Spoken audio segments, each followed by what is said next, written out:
Thank you. We are excited to introduce Dr. Kokila Thenuwara to our ECHO series today. And Dr. Thenuwara is a clinical professor in obstetric anesthesia and the vice chair for Faculty Affairs and Development, Department of Anesthesia at the University of Iowa. She obtained her medical education in Sri Lanka, completed her residency in anesthesiology at the University of Iowa, obtained her master's in medical education also from the University of Iowa, and a master's in healthcare delivery science from Dartmouth, along with a certification in diversity, equity, and inclusion belonging from the Harvard Extension School. She is the former chair of Subcommittee for Simulation-Based Education, supported by a HRSA grant, and continues her work in developing simulations for that grant. She is an appointed member of the Iowa State Maternal Mortality Review Committee. She is the task force chair for DEI for the American Board of Anesthesiology, or ABA, and a member of the DEI Advisory Board for the ABA, is an applied examiner and question editor and OSCE developer for the ABA, specializing in ethics and DEI. And we are so grateful for you to be here today to talk us through some very niche education relating to maternal health. And with that, I'm going to hand it over to our speaker. Thank you. Well, good day, everybody. It's sort of in the middle of the day, so I didn't want to say good afternoon or good morning, but I'm very excited to be here. And thank you so much for this opportunity to speak to you all on this subject and also have a fruitful discussion.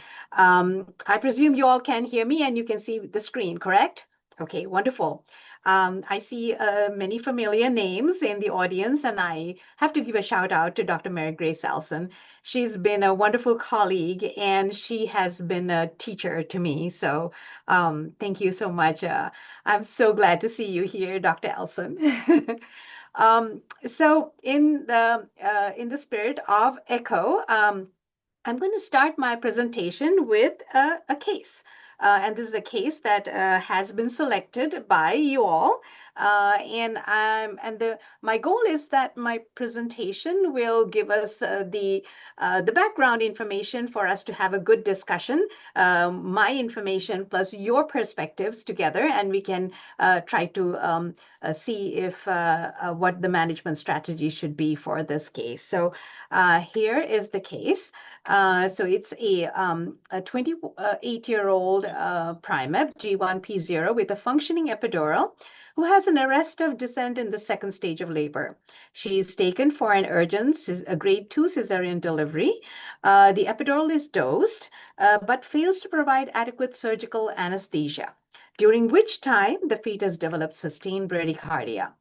Given the non-assuring fetal status and the failure for the epidural conversion, the decision is made to proceed with a general anesthetic to minimize that decision to delivery time. The airway is secured, a cesarean delivery, and the cesarean delivery proceeds without any delays, and a neonate with a normal APGAR score is delivered. So this is our case. And here are some of the questions that we would like to discuss. So what clinical criteria justifies performing an immediate general anesthetic over further neuraxial attempts? What are the risks for the mother and the fetus with a general anesthetic over a neuraxial anesthesia? If this was a grade 1 C-section from the get-go, what would be the best course of action from an anesthetic point of view?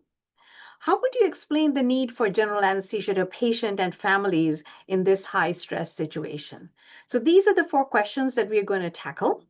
As I said, my presentation should give you some background from an anesthesia perspective to find the solutions to these questions. So I know we talked about maternal mortality at the start, Christina did, and I'm going to refer to that at the start of my presentation. I know it's an ominous topic, but that's why we are here to mitigate that as much as we can. So this is a slide that shows the 10 topmost causes of maternal mortality. And this is in the past couple of decades. You can see from the little box on the top there. And you can see that there are 10 causes here. And of these top 10 causes, the 10th one is this first, right in the middle here, the anesthetic complications. So anesthesia complications are a cause of maternal mortality. But don't get me wrong in the sense that this is anesthesia directly related to general anesthetics or neuraxial anesthesia per se. But anesthesiologists play a role in all the other 9 causes as well, because they are usually, they're part of rapid response teams, they are the resuscitators, they are the intensivists. So they play a role in all the other causes. So it's not that it's the 10th most cause, but they're part of everything. So it's important to know that your anesthesia, I hope there are anesthesiologists in this audience, and they will agree with me that their role is critical in mitigating maternal mortality and morbidity. So I'm going to concentrate a little bit on that first anesthesia portion, and I'm going to delve a little bit more deeper into it in the next slide.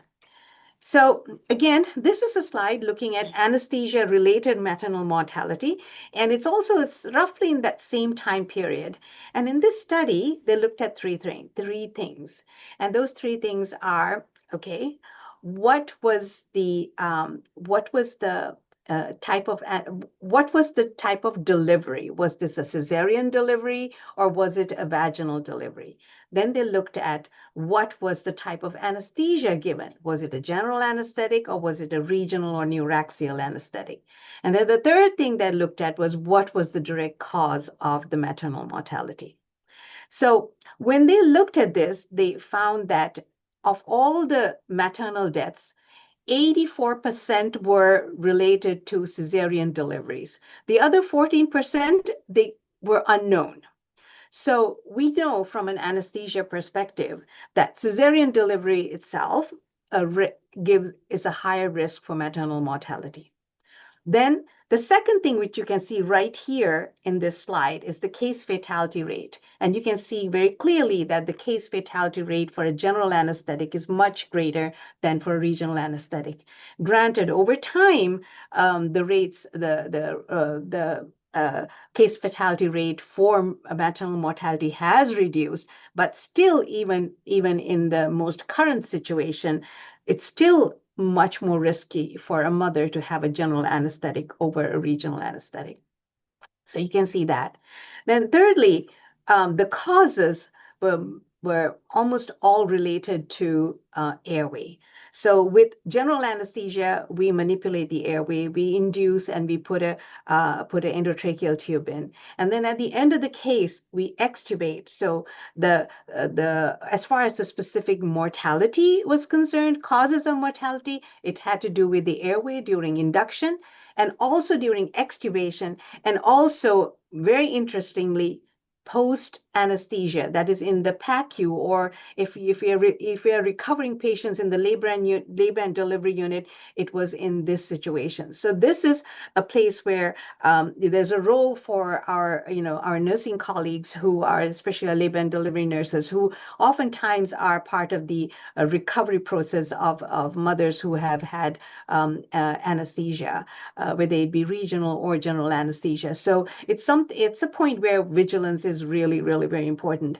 Then as far as the regional anesthetics, the causes of maternal mortality were related to high spinals, local anesthesia toxicity, and with high spinals, again, a patient can get obtunded, the patient can aspirate, and the patient can lose their airway. So airway is one of the major causes of anesthesia-related maternal mortality. So given this background, I want to talk to you about anesthesia for cesarean sections. So neuraxial anesthesia is what we prefer, again, to avoid the airway. So for neuraxial anesthetic techniques, there's a spinal, there's an epidural, there's also a combined spinal epidural technique. And of course, the other one is the general anesthetic. So these are the different modes of pain relief that we give for anesthesia for cesarean sections. Now, Let me talk about spinal anesthesia first. So this is the most commonly used anesthetic for cesarean sections.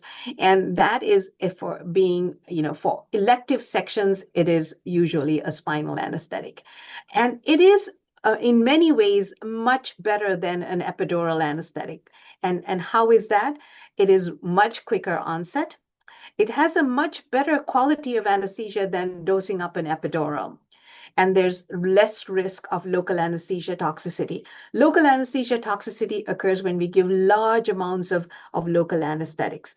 And we give a very small amount in a spinal anesthetic, but when it comes to dosing up an epidural, we give a large amount. And if by any chance that epidural is not in the right place, if it is not in the epidural space, but it is in a blood vessel, all that local anesthesia can go into the bloodstream and can cause toxicity.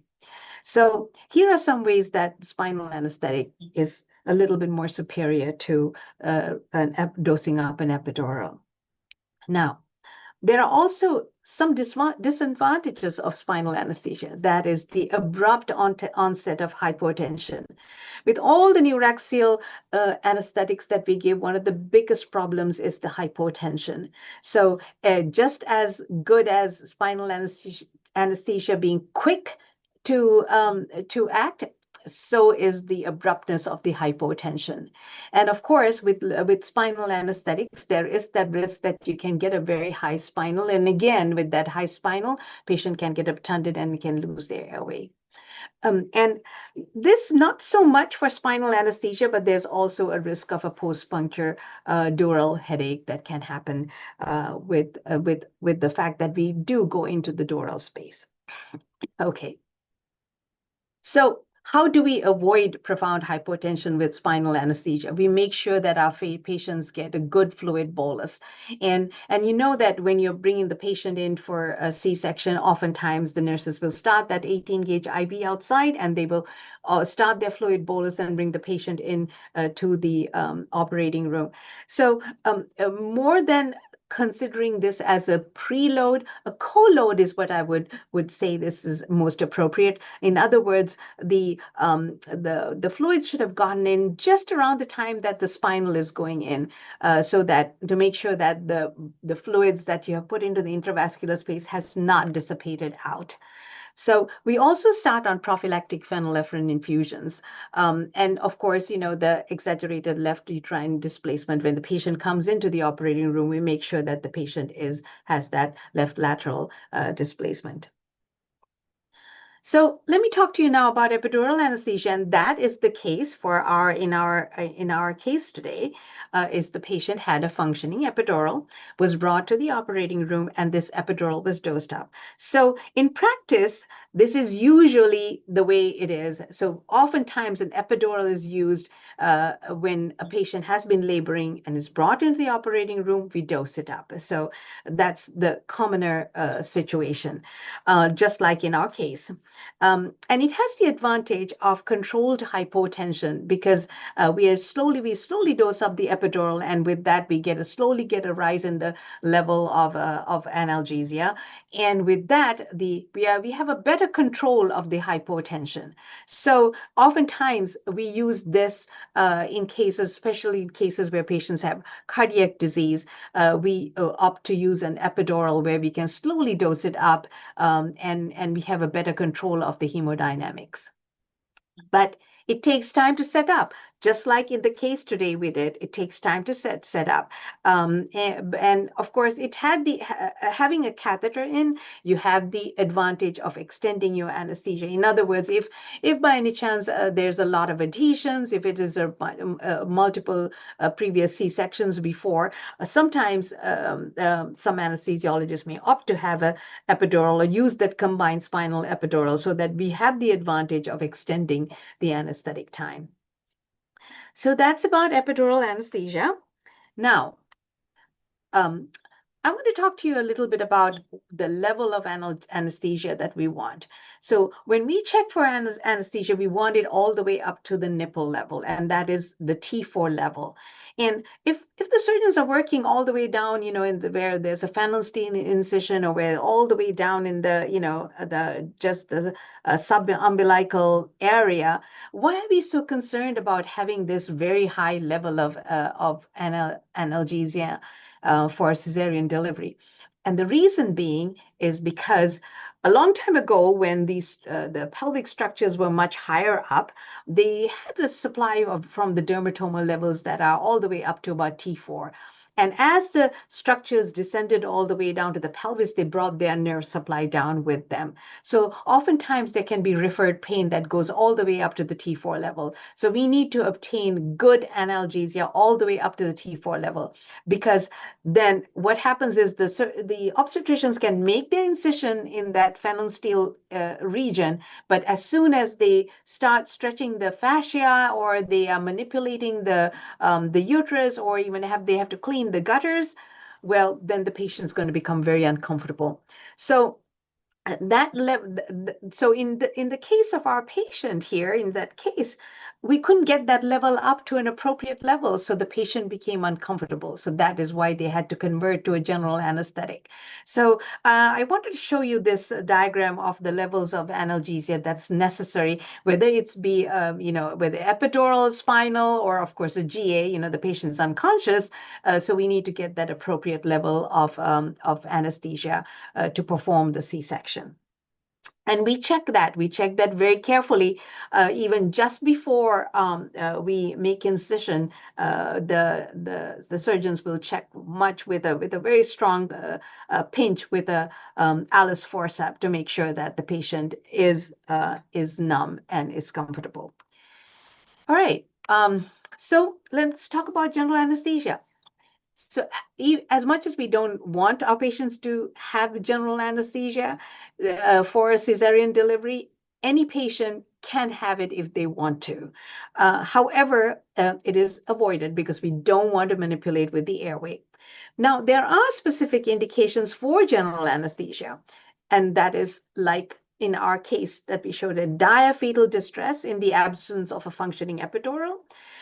In acute hypovolemia, if the patient has been bleeding before and comes in for C-section with a previous hemorrhage just prior to delivery, a patient is going to be hypotensive already to start with. And we know one of the problems with neuraxial anesthesia is further hypotension. And if we are anticipating bleeding at that point, we might just straight away do a general anesthetic to start with. If the patient has a coagulopathy, then we cannot access the neuraxial space for risk of bleeding into that restricted space and causing pressure on the spinal cord and having a risk of a patient getting a paraplegia. So we don't do any neuraxial blockage if there is coagulopathy. So that's a case where we need to do a general anesthetic from the get-go. And of course, if you're inadequate regional anesthesia, and of course, if the mother says, no, I don't want to have a regional anesthetic, I've had a very traumatic one in the past, and we have to take those claims seriously, and then and talk to the patient and see if we can't convince the patient when we explain the risks, and then we'll go ahead with the general anesthetic. So some of the things that we need to keep in mind when we do a general anesthetic is to minimize the risk of hypoxia to the mother, minimize the risk of aspiration to the mother, and the airway and aspiration. I'm going to talk about that a little bit more in detail shortly. Those are concerns because we are going to be making the patient unconscious, and then there's going to be an unprotected airway for a short period of time. We also must minimize the risk of neonatal depression because some of the gases we give can go across the placenta to the baby. We need to support the separation of the placenta and make sure the uterus contracts. And we do that whether it's a regional or a general anesthetic, but there is more of a risk of uterine atony with the gases that we give for a general anesthesia as opposed to a regional anesthetic. And sometimes maternal awareness becomes an issue with general anesthetics. The mother is is paralyzed, cannot move, but may be awake. And that is one thing that has been seen with cesarean sections. So how do we minimize the risk of hypoxia in a pregnant woman who's undergoing a cesarean delivery? So airway mortality and morbidity, we talked about this a little bit earlier.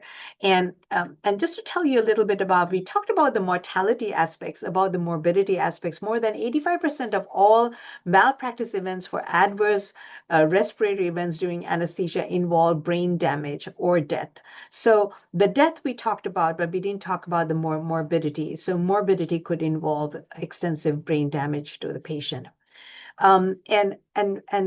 Many of this, 30% of anesthetic deaths are due to, specifically due to a failed airway.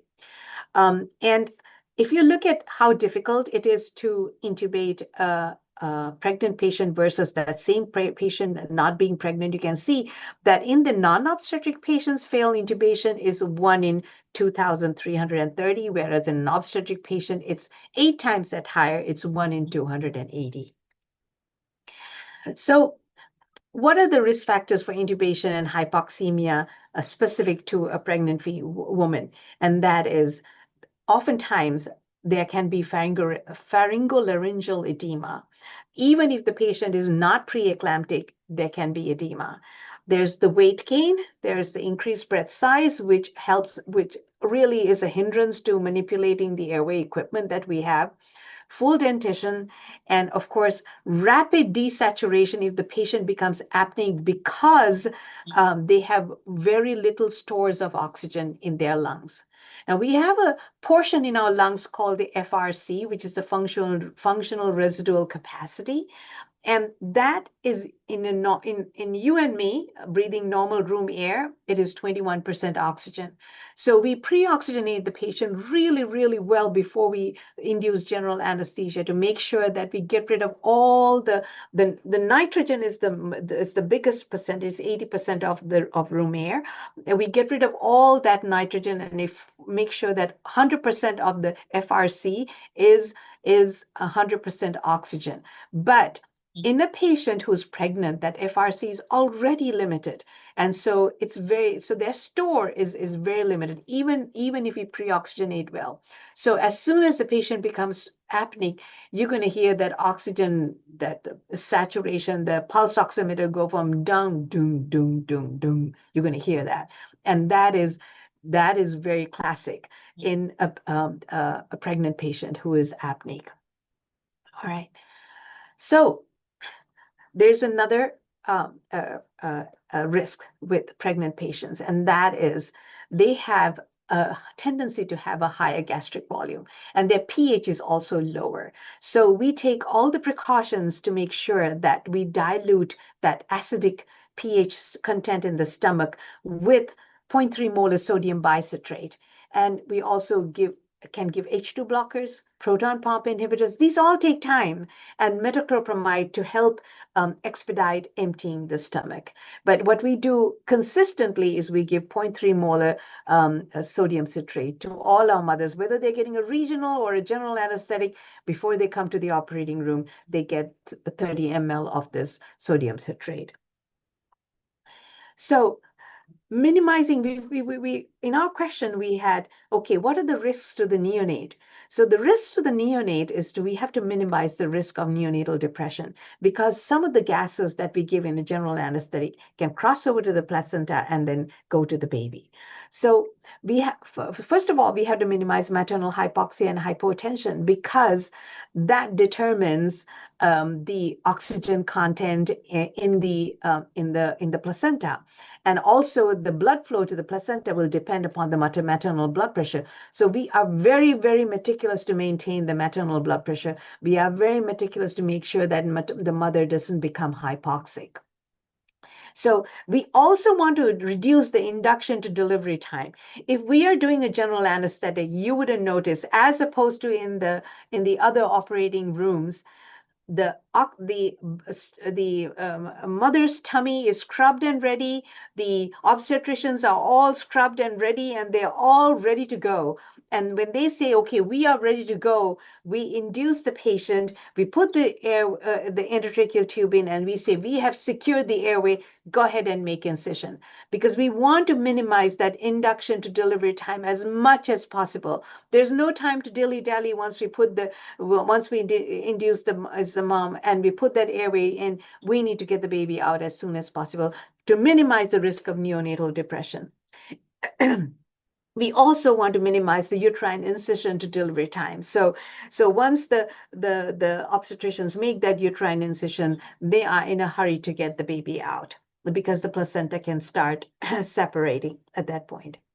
So we are also very cautious of the drugs that we give to the mother. We do not give any narcotics. We do not give midazolam because all of this can cross over to the placenta. So we want to make sure that we do not give any of those before the baby is delivered. So if we give any narcotics, we give it once the baby is delivered. So again, minimizing maternal hypotension, we make sure the mother is positioned appropriately, giving fluids and giving vasopressors.